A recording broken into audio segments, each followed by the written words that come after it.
Hello guys! Once again, nagbabalik tayo for another episode ng ating Budol channel. So for today's episode guys, curious lang naman ako eh. Nakita ko sa TikTok kung ano nga ba yung item na yun.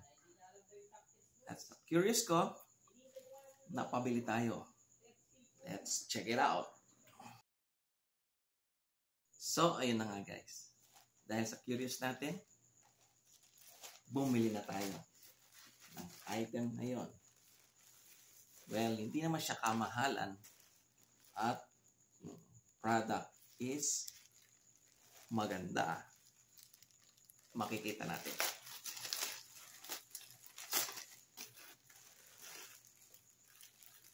Alright, guys. Isang polo shirt. So, naka-zip bag.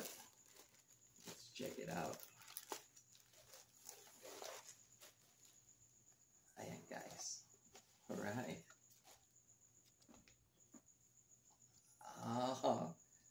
Well guys, sa price nga compared sa labas or even sa mall, napakamura.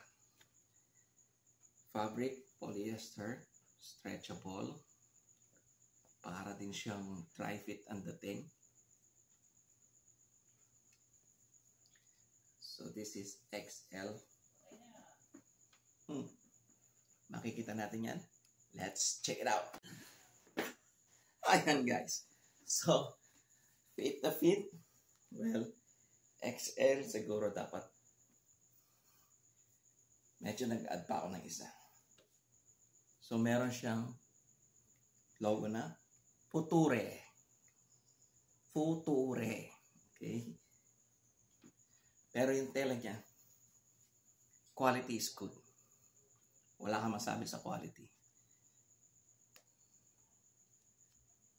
So, saktong-sakto lang upper body. Wag na dito. Cover na natin yan.